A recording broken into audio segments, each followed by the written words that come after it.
Good morning students. आज 11th lecture में हम पढ़ेंगे न्यूट्रिशन इन बैक्टीरिया या बैक्टीरिया में पोषण। न्यूट्रिशन इन बैक्टीरिया, अगर हम जीवाणु की बात करें तो जीवाणु में पोषण दो प्रकार का हो सकता है। पहले होते हैं ऑटोट्रॉफिक बैक्टीरिया और दूसरे होते हैं हेटेरोट्रॉफिक बैक्टीरिया। ऑटोट्रॉफिक बैक्टीरिया का मतलब होता है स्वपोषी जीवाणु और हेटेरोट्रॉफिक बैक्टीरिया होते हैं विषमपोषी जीवाणु। स्वपोषी, इसका नाम बता रहा है स्वपोषी मतलब अपना पोषण स्वयं करने वाले, मतलब अपना खाना स्वयं बनाने वाले। जबकि विषमपोषी होंगे जो कि अपना खाना स्वयं नहीं बना सकते, ऐसे बैक्टीरिया। सिंपल है, जो अपना खाना स्वयं बनाते हैं वो स्वपोषी, और जो अपना खाना स्वयं नहीं बनाते, जो रेडीमेड बना बनाया खाना खाते हैं, उसे हम कहते हैं विषमपोषी। ऑटोट्रॉफिक बैक्टीरिया की वापस हम पहले पढ़ते हैं कि उसकी हम बात करें तो these bacteria are able to synthesise their own food by inorganic substances. अगर आपने प्रकाश संश्लेषण पढ़ा है या फोटोसिंथेसिस पढ़ा है तो आप जानते हैं कि अकार्बनिक यौगिकों के द्वारा क्या बनाया जाता है, एक कार्बनिक या ऑर्गेनिक कंपाउंड बनाया जाता है। हम जानते हैं प्रकाश संश्लेषण में CO2 प्लस H2O क्या बनाती है, C6H12O6, मतलब ग्लूकोज का निर्माण करती है। तो ये हम इसमें क्या हो गया, सूर्य के प्रकाश की उपस्थिति में, तो यहाँ पे एनर्जी काम में ली है और साथ में इनऑर्गेनिक सब्सटेंसेस कन्वर्ट कर दिए गए हैं ऑर्गेनिक सब्सटेंसेस में। तो यही चीज़ बैक्टीरिया में भी होता है, लेकिन यहाँ पे प्रकाश संश्लेषण इस प्रकार का नहीं पाया जाता। हम देखेंगे आगे क्या होता है। The autotrophic bacteria again are of two types. Autotrophic या स्वपोषी जीवाणुओं को भी दो भागों में बांटा गया है। पहले होते हैं फोटोसिंथेटिक बैक्टीरिया और दूसरे होते हैं कीमोसिंथेटिक बैक्टीरिया। अब देखिए, ऑटोट्रॉफिक बैक्टीरिया ने क्या किया, अपना खाना स्वयं बनाया। अपना खाना स्वयं बनाया मतलब ऑर्गेनिक कंपाउंड, खाना क्या होता है, भोजन क्या होता है, ऑर्गेनिक कंपाउंड, वो उन्होंने स्वयं बनाए। अब उसको बनाने के लिए उन्होंने प्रकाश या लाइट एनर्जी काम में ली, तो उसे हम कहते हैं फोटोसिंथेटिक बैक्टीरिया। और यदि उसे बनाने में उन्होंने केमिकल एनर्जी काम में ली तो उसे हम कहते हैं कीमोसिंथेटिक बैक्टीरिया। दोनों में अंतर समझ सकते हैं। खाना दोनों ही अपना स्वयं बना रहे हैं, पर एक प्रकाश को एज ए एनर्जी सोर्स काम में ले रहा है और दूसरा केमिकल एनर्जी काम में ले रहा है। एक चीज़ और है कि फोटोसिंथेटिक बैक्टीरिया को हम फोटो ऑटोट्रॉफ भी कहते हैं, क्योंकि दे आर ऑटोट्रॉफ, अपना खाना स्वयं बनाने वाले। और कीमोसिंथेटिक बैक्टीरिया को कीमो ऑटोट्रॉफ या नॉन फोटोसिंथेटिक बैक्टीरिया ऑटोट्रॉफ भी कहते हैं। तो ये बात हुई क्लासिफिकेशन की। अब हम, क्योंकि इन दोनों को पढ़ेंगे, सबसे पहले हम पढ़ेंगे फोटोसिंथेटिक बैक्टीरिया, प्रकाश संश्लेषी जीवाणु।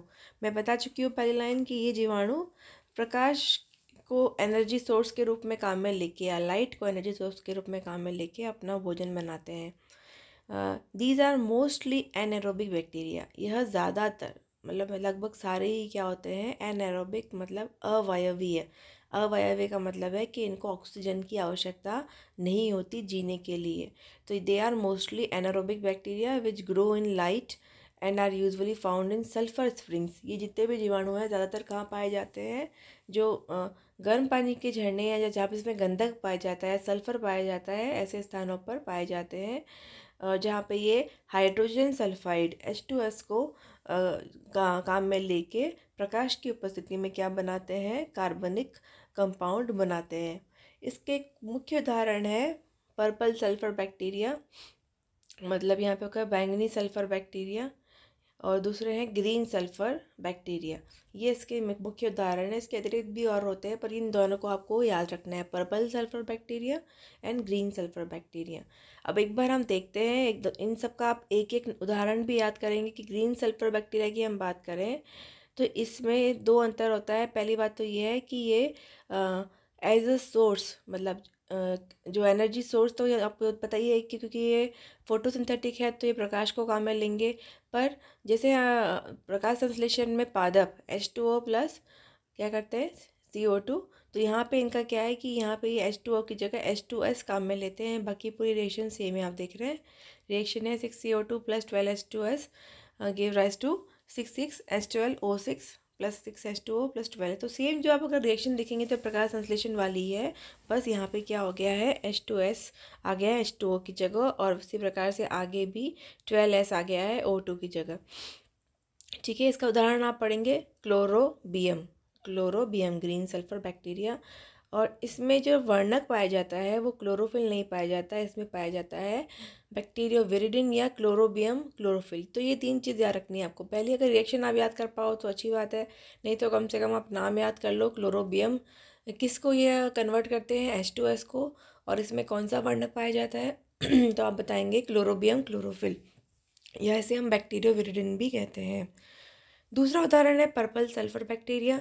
इसका उदाहरण है क्रोमेशियम। देखिए दोनों में अंतर है, दिखने में दोनों जैसे लग रहे हैं, एक का नाम है क्लोरोबियम और एक का है क्रोमेशियम।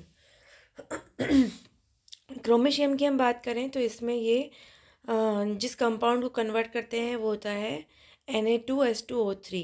तो यहाँ पे H2S की जगह दूसरा कंपाउंड काम में लेते हैं और वापस बनता वही है, जिसमें ग्लूकोज मेन जो बोलते हैं फूड होता है किसी का भी, तो यहाँ पे ग्लूकोज ही बन रहा है। तो तीसरा अंतर है कि इसमें जो वर्णक पाया जाता है वो पाया जाता है बैक्टीरियोविरिडिन। कौन सा वर्णन पाया जाता है, बैक्टीरियोविरिडिन। तो ये उदाहरण हो गया पर्पल सल्फर बैक्टीरिया का। अब एक उदाहरण हम और ले लेते हैं, पर्पल नॉन सल्फर बैक्टीरिया। तो पर्पल बैक्टीरिया में नॉन सल्फर बैक्टीरिया भी होते हैं, जिनका उदाहरण है रोडोस्पाइरुलम। और इसकी जो रिएक्शन है वो आप देख पा रहे हैं। आप चाहे सारी रिएक्शन याद नहीं करें, आप केवल एक याद कर लें, ग्रीन सल्फर बैक्टीरिया वाली, क्योंकि वो काफ़ी इजी है, बिल्कुल प्रकाश संश्लेषण के समान है। बाकी के आप नाम याद कर लें, ये सबसे इम्पॉर्टेंट है। ओके, तो यहाँ पे एक चीज़ और मैं बताना चाहती हूँ कि purple sulphur bacteria they are heterotrophic, ये ऑटोट्रॉफिक नहीं है। मैंने आपको इसके साथ में इसलिए उदाहरण दे दिया क्योंकि ताकि आप समझ पाएँ इसे भी। तो इसमें आप इसका उदाहरण नहीं देंगे पर्पल सल्फर बैक्टीरिया का, बिकॉज इट इज़ हेटेरोट्रॉफिक। आप केवल ग्रीन सल्फर बैक्टीरिया और पर्पल सल्फर बैक्टीरिया का उदाहरण देंगे, पर्पल नॉन सल्फर बैक्टीरिया का उदाहरण आप नहीं देंगे। देन है कीमोसिंथेटिक बैक्टीरिया, रसायन संश्लेषी जीवाणु। रसायन संश्लेषी जीवाणु जैसा इसका नाम बता रहे हैं कि यहाँ पे एनर्जी सोर्स लाइट नहीं होता, यहाँ पे एनर्जी सोर्स क्या होता है, यहाँ पे एनर्जी सोर्स होगा केमिकल एनर्जी। अब वो केमिकल एनर्जी कहाँ से आएगी, वो केमिकल एनर्जी आएगी किसी प्रकार के कंपाउंड के टूटने से। जिसे हम जानते हैं कि जब केमिस्ट्री हमने पढ़ी है कि जब कोई बॉन्ड टूटता है तो उसकी एनर्जी एक्सोथर्मिक रिएक्शन में बाहर निकलती है। मतलब जो बाहर जब कोई बॉन्ड टूटा और नया कंपाउंड बना तो कुछ एनर्जी निकली, वो एनर्जी किसी में ATP के रूप में संग्रहित कर ली गई और उस एनर्जी को फिर एज एनर्जी सोर्स काम में लिया गया।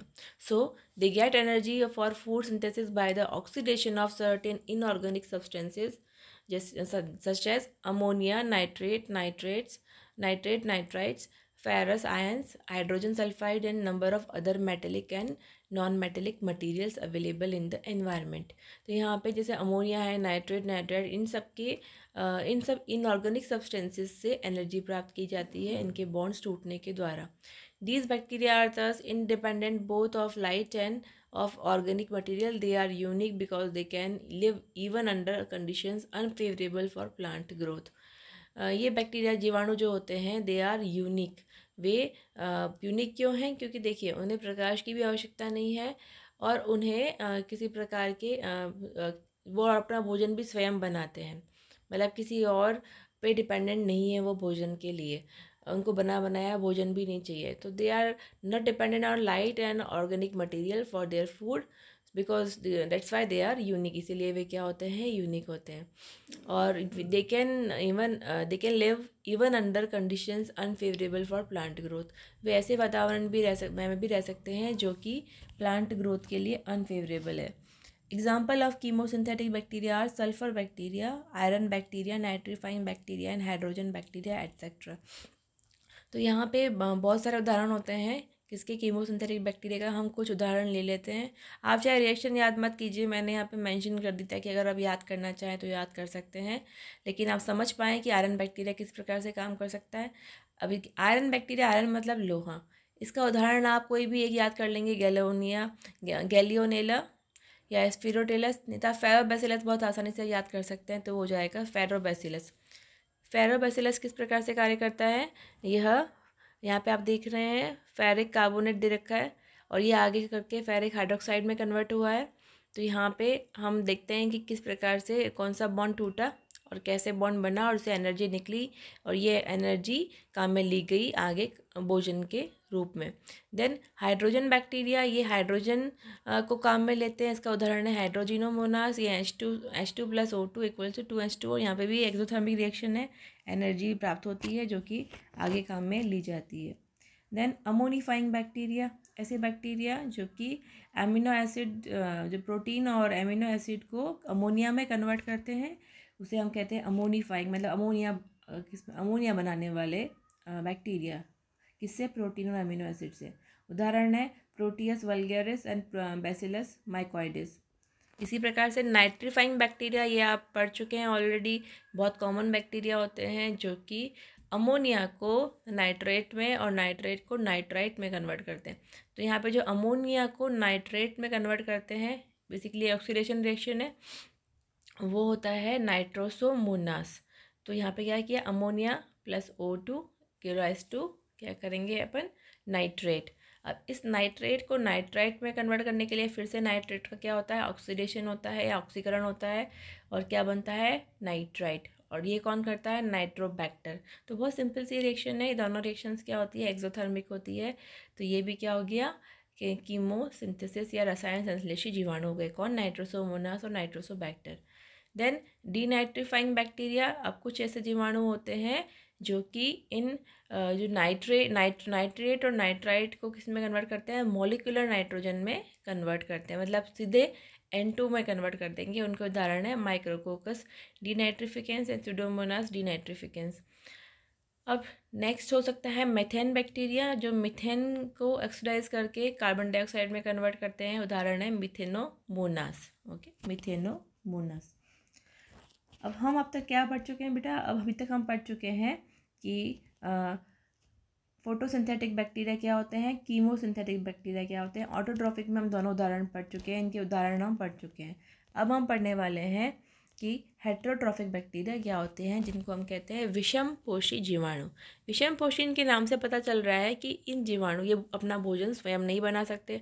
अपना भोजन स्वयं नहीं बनाएंगे तो किस पर डिपेंड करेंगे, ये बने बनाए या रेडीमेड फूड पर डिपेंड करेंगे। रेडीमेड फूड उनको कहाँ से प्राप्त होगा, रेडीमेड फूड उन्हें प्राप्त होगा किसमें, किसी जीवित या फिर मृत किसमें, सजीव में। ओके, या तो कोई लिविंग ऑर्गेनिज्म पे अटैक करेंगे या फिर उसके किसी लिविंग जो मृत ऑर्गेनिज्म होता है उसको एज अ फूड सोर्स वो काम में लेंगे।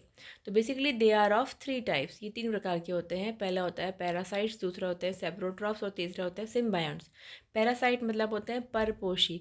अब आप एक बार देखिए विषम पोषी और परपोषी में अंतर है। विषम पोषी में तीनों आ गए हैं, विषम पोषी के अंदर मृतोपजीवी भी आ गया जिसको हम सेप्रोट्रॉप्स बोल रहे हैं। अब आप ध्यान से समझेंगे, पैरासाइट मतलब परपोषी और सेप्रोट्रॉप्स मतलब मृतोपजीवी और सिम्बायोंट्स का मतलब हो गया सहजीवी। इन तीनों को हम पढ़ते हैं। पहला होता है पैरासाइटिक बैक्टीरिया। पैरासाइटिक बैक्टीरिया ऐसे बैक्टीरिया होते हैं जो कि किसी और दूसरे लिविंग ऑर्गेनिज्म पर अटैक करते हैं और उनके द्वारा बनाए उनको एज अ फूड सोर्स या ऑर्गेनिक फूड सोर्स काम में लेते हैं। जैसे कुछ बैक्टीरिया होते हैं जो कि प्लांट्स पे अटैक करते हैं, कुछ बैक्टीरिया होते हैं जो एनिमल्स पे अटैक करते हैं। और इसके द्वारा दोनों चीज़ ये है कि अटैक करने का ये मतलब नहीं है कि सारे के सारे डिजीज़ करेंगे। कुछ डिजीज़ होता है रोग, देखिए दोनों में अंतर है। एक होता है कि पैरासाइट्स का मतलब होता है किसी और के शरीर में रहना या किसी और का भोजन ग्रहण करना। ओके, लेकिन इसका मतलब ये नहीं है कि कोई जीवाणु यदि आपके शरीर में है तो वो हमेशा रोग ही उत्पन्न करेगा। जैसे हमारे शरीर में आप जानते हैं कि इंटेस्टाइन में इकोलाई हमेशा रहता है और वो किसी प्रकार का रोग उत्पन्न नहीं करता। तो पैरासाइट भी 2 प्रकार के हो सकते हैं। पहला हो सकता है कि विच कॉज डिजीज़, मतलब which is disease causing parasite, और दूसरा होता है which is non disease causing parasite. तो यहाँ पे हो गया some parasites bacteria relatively harmless and non pathogenic, मतलब कुछ हो गए नॉन पैथोजेनिक जैसे कि इकोलाई, और कुछ पैरासाइट्स होते हैं विच आर पैथोजेनिक, मतलब वो कोई रोग उत्पन्न करते हैं, उसे हम कहते हैं पैथोजेनिक बैक्टीरिया। ओके, तो रोगकारी और अरोगकारी 2 वर्ड हो गए इसमें।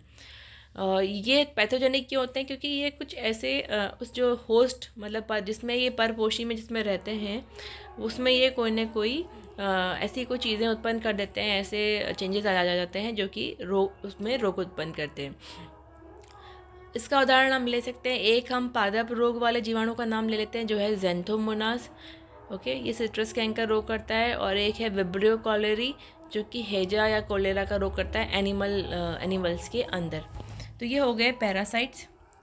नेक्स्ट है सेप्रोट्रॉपिक बैक्टीरिया, मतलब मृतोपजीवी बैक्टीरिया। ये ऐसे जीवाणु होते हैं जो कि जीवित नहीं, मृत सजीवों पर निर्भर करते हैं। अब जैसे कि these bacteria break down the complex organic matter. ये क्या करते हैं, जो कॉम्प्लेक्स कार्बनिक पदार्थ होता है इसको छोटे छोटे भागों में ब्रेक डाउन करते हैं। तो बेसिकली ये जिस क्रियाविधि द्वारा या जिस विधि द्वारा ये ब्रेक डाउन करते हैं वो हो सकती है प्यूट्रीफिकेशन, जिसको हम पूयन कहते हैं, एंड फर्मेंटेशन किण्वन कहते हैं। तो बेसिकली क्या होता है कि जो बहुत ज़्यादा कॉम्प्लेक्स ऑर्गेनिक पदार्थ हैं उनका ब्रेक डाउन करके उनको सरल पदार्थों में कन्वर्ट करने की ये दोनों प्रक्रियाएं होते हैं जो कि जीवाणुओं के द्वारा होती है। उसे हम कहते हैं फर्मेंटेशन या प्यूट्रीफिकेशन। दोनों अलग अलग है, थोड़ा दोनों में अंतर है। आप केवल नाम याद कर लीजिए कि सेप्रोट्रॉपिक बैक्टीरिया कौन कौन सी क्रियाएं करते हैं। Then they absorb the simple nutrient molecules and assimilate them. जब ये कॉम्प्लेक्स पदार्थों को सरल पदार्थों में कन्वर्ट कर लेते हैं तो इन सरल पदार्थों को वो एब्जॉर्ब करके एनर्जी प्राप्त करते हैं। अब आगे एक चीज़ और है कि मृतोपजीवी भी दो प्रकार के हो सकते हैं। पहला है कि फैकल्टेटिव, जिसको हम कहेंगे विकल्पी, और दूसरा है ऑब्लिगेट, इसको हम कहेंगे अविकल्पी। ऑब्लिगेट का मतलब है कि ये केवल, अविकल्पी का मतलब इनके पास कोई विकल्प नहीं है, ये केवल उस पर ही निर्भर है, मृत शरीरों पर ही। लेकिन फैकल्टेटिव का मतलब है कि ये मृत पे और कभी पैरासाइट्स भी हो सकते हैं, मतलब अगर जीवित पे भी निर्भर हो सकते हैं, मृत पे भी निर्भर हो सकते हैं। तो ये हो गया फैकल्टेटिव। नेक्स्ट हम पढ़ेंगे सिम्बायोटिक बैक्टीरिया। सिम्बायोटिक मतलब सहजीवी। सहजीवी का मतलब क्या है कि ऐसे बैक्टीरिया जो कि सहजीवन में रहते हैं, मतलब वो अकेले जीवन यापन नहीं कर सकते। वैसे सिम्बायोटिक बैक्टीरिया भी दो प्रकार के हो सकते हैं, पहला हो सकता है फैकल्टेटिव और दूसरा होता है ऑब्लिगेट। मतलब एक तो ऐसे हैं कि जो बिना अपने सहजीवी के साथ के बिना वो रह ही नहीं पाते, तो उसे हम कहते हैं क्या, ऑब्लिगेट सिम्बायोट्स। और जो अकेले भी जीवन यापन कर सकते हैं और सहजीवी के साथ भी जीवन यापन कर सकते हैं तो उसे हम कहते हैं फैकल्टेटिव, मतलब विकल्पी। तो यहाँ पे हम देखते हैं कि सहजीवन का सबसे मुख्य उदाहरण है राइजोबियम बैक्टीरिया। आपने नाम सुना होगा। राइजोबियम बैक्टीरिया जो होता है वो लेग्यूमिनस पादपों की जड़ों में रहता है। तो यहाँ पे क्या होता है, राइजोबियम तो उनको होस्ट को क्या प्रोवाइड करता है, नाइट्रोजन प्रोवाइड करता है, और होस्ट राइजोबियम को खाना प्रोवाइड करता है और साथ में उनको आवास प्रदान करता है। तो यहाँ पे दोनों को बेनिफिट मिल रहा है, इसलिए हम क्या कहते हैं इसको सहजीवन। सहजीवन का यही आधार होता है कि जो भी सहजीवन में रहते हैं उनको दोनों को एक दूसरे से फ़ायदा होना चाहिए। तो यहाँ पे दोनों को फ़ायदा मिल रहा है, तो ये उदाहरण हम देंगे सहजीवन में। इसके अतिरिक्त अगर हम बात करें स्टीरिया कोलाई की, जो कि ह्यूमन इंटेस्टाइन में रहता है, तो यहाँ पे ये जो बैक्टीरिया है, the bacteria shares our food, ये हमसे खाना लेता है, but at the same time check the growth of harmful putrefying bacteria and release vitamin K and B12। ये गुड बैक्टीरिया है जो कि हमारे इंटेस्टाइन में बैड बैक्टीरिया के ग्रो करने से रोकता है। तो बेसिकली ये हम सिम्बायोटिक बैक्टीरिया के अंदर इन दोनों का उदाहरण दे सकते हैं। दोनों का नहीं तो आप सिर्फ एक राइजोबियम को याद कर लेंगे तो वो भी सफिशिएंट है। तो हमने इस प्रकार से आज क्या पढ़ा, जीवाणु में पोषण, बहुत संक्षिप्त में और सरल तरीके से हमने पढ़ा है। तो आप इसे ध्यानपूर्वक देखें, आप आसानी से इसे समझ पाएंगे। आज हम इतना ही पढ़ेंगे। नेक्स्ट लेक्चर में हम पढ़ेंगे रिप्रोडक्शन इन बैक्टीरिया। धन्यवाद।